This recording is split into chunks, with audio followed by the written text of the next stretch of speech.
안녕하세요. 지난 2월 22일 주일 예배 때 함께 나눴던 출애굽기 34장 말씀 혹시 기억나시나요?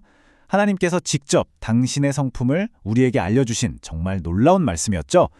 오늘 그 말씀 속으로 다시 한번 푹 빠져들어서 그 은혜를 우리 삶에 다시 한번 새겨보는 시간을 가져보려고 합니다. 자, 그럼 함께 시작해볼까요? 이야기는 이스라엘 역사상 정말 최대의 위기에서 시작됩니다. 모세가 하나님의 말씀을 받으러 시내산에 올라가 있는 그 40일, 백성들은 그 잠깐의 기다림을 참지 못하고 그만 금송아지를 만들어 버렸죠. 그 결과는 정말 끔찍했습니다. 하나님이 친히 써주신 그 언약의 돌판이 모세의 손에서 와장창 깨져버리고 만 거죠. 그 순간 백성들의 마음이 어땠을까요? 하나님과 우리를 이어주던 유일한 증거가 눈앞에서 박살났을 때 아마 이제 다 끝났다 이런 절망감에 휩싸이지 않았을까요? 완전히 깨져버린 관계, 산산조각난 언약, 과연 이 모든 걸 되돌릴 수 있을까요? 자, 그런데 바로 그 절망의 한가운데서 하나님께서 모세에게 정말 놀라운 명령을 내리십니다. 바로 두 번째 기회에 대한 이야기인데요. 첫 번째 파트에서 함께 살펴보시죠. 이 슬라이드를 보시면 이 두 돌판의 차이가 정말 흥미롭습니다. 첫 번째 돌판은요, 돌을 준비하는 것부터 글씨를 새기는 것까지 전부 다 하나님이 하신 100% 선물이었습니다. 그야말로 전적인 은혜였죠. 하지만 두 번째는 달랐어요. 하나님이 모세에게 직접 돌판 2개를 깎아서 만들어 오라고 명령하셨거든요. 그러니까 이게 뭘 의미하냐면요. 인간의 회개, 그 애쓰는 마음이 필요했다는 거죠. 바로 이 지점이 우리가 꼭 붙잡아야 할 핵심입니다. 구원받는 건 물론 전적인 선물이지만요. 죄로 넘어져서 관계가 깨졌을 때 그 자리에서 회복하기 위해서는 우리의 진실된 노력이 필요하다는 거예요. 그 깨진 언약의 조각들을 끌어안고 엉엉 울면서 다시 주님께로 돌아가려는 그 몸부림, 그 애씀이 반드시 필요하다는 뜻입니다. 자, 그렇다면 말이죠. 우리가 그렇게 애써서 돌아갈 때 우리를 만나주시는 하나님은 대체 어떤 분이실까요? 자, 이제 이 이야기의 진짜 하이라이트입니다.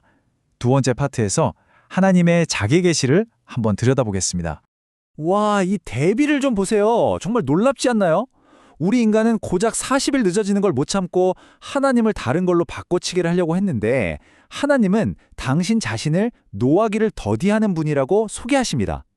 우리 인간의 조급함과 하나님의 그 깊고 오래 참으심이 정말 선명하게 비교되죠. 바로 이 말씀입니다. 구약 성경 전체를 통틀어서 하나님께서 당신의 성품을 이렇게까지 선명하게 알려주신 적이 없어요. 여호와라, 여호와라. 이것이 바로 우리가 실패의 자리에서도 다시 일어설 수 있는 유일한 근거가 되는 겁니다. 우리가 뭘 잘해서가 아니에요. 하나님이 바로 이런 분이시기 때문에 가능한 거죠. 여기서 맨 처음 나오는 단어가 자비인데요. 이 단어의 원어적 의미가 정말 깊어요. 히브리어로 라훔이라고 하는데 어머니의 자궁을 뜻하는 레헴이라는 단어에서 왔거든요. 이게 뭐냐면 어머니가 뱃속의 아이를 향해 느끼는 그 어떤 조건도 따지지 않는 본능적인 사랑과 긍휼, 죄인인 우리를 보시는 하나님의 마음이 바로 그렇다는 겁니다. 정말 놀랍죠? 하나님의 이런 성품을 딱 깨닫고 나니까 모세의 기도가 우리의 상식을 그냥 확 뒤집어 버립니다. 보통은 주님, 우리가 부족하니까 떠나지 마세요 라고 할 텐데 모세는 이렇게 기도해요. 주님, 이 백성이 목이 뻣뻣한 백성인 거 맞습니다. 바로 그렇기 때문에 우리와 함께 가셔야만 합니다. 와, 정말 놀라운 역설 아닌가요? 우리의 연약함이 하나님을 떠날 핑계가 아니라 오히려 그 자비로운 하나님께 더 꽉 매달려야 하는 이유가 된다는 겁니다.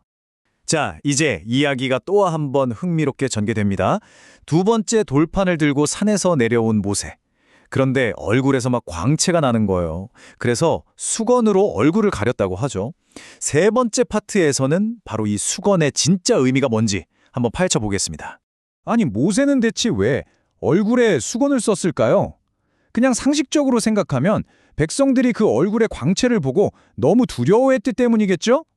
물론 그것도 맞아요. 하지만 사도 바울은 여기에 훨씬 더 깊은 영적인 의미가 숨어 있다고 봤습니다. 바울의 해석은 이런 겁니다. 모세 얼굴의 빛은 모세 스스로 낸 빛이 아니라 하나님의 영광을 받아서 반사한 빛이라는 거죠. 그러니까 이건 반사광이었던 거죠. 시간이 지나면 당연히 사라질 일시적인 영광이었다는 겁니다. 그래서 모세가 이 사라져가는 영광을 보고 백성들이 왜 빛이 약해지지? 하고 혼란에 빠질까봐 그걸 수건으로 가렸다는 해석이에요. 이게 바로 우리의 삶에 정말 직접적으로 적용되는 지점입니다. 혹시 우리도 그렇지 않나요? 사실 은혜는 다 떨어지고 영적으로는 바싹 메말라 있는데도 괜찮은 척, 경건한 척, 위선과 체면이라는 수건으로 나의 영적인 공고함을 가리고 살아갈 때가 참 많다는 거죠. 내 직분 때문에, 내 신앙 연수 때문에, 다른 사람들 시선 때문에요. 자, 그렇다면 우리는 어떻게 살아야 할까요?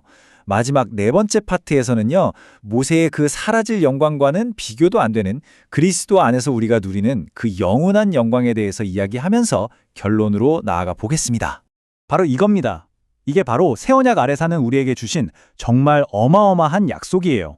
우리는 더 이상 그 사라져갈 영광을 가리려고 수건을 쓸 필요가 없다는 겁니다. 오히려 그 수건을 벗어던진 얼굴로 주의 영광을 직접 바라보면서 점점 더 그분을 닮아가는 존재들이라는 거죠. 결정적인 차이가 바로 여기에 있습니다. 모세의 영광은 반사광이었지만 우리 안에 있는 빛은요, 그런 반사광이 아니에요. 빛의 근원 그 자체이신 그리스도께서 우리 안에 아예 사시는 거거든요. 그렇기 때문에 나는 비록 연약하고 넘어질지라도 내 안에 계신 주님의 빛은 결코 꺼지거나 사라지지 않는다는 겁니다. 그래서 이번 한 주 우리 이렇게 한번 살아보는 건 어떨까요? 첫째, 금방 은혜가 바닥나는 나의 연약함을 주님 앞에 솔직하게 인정하는 겁니다.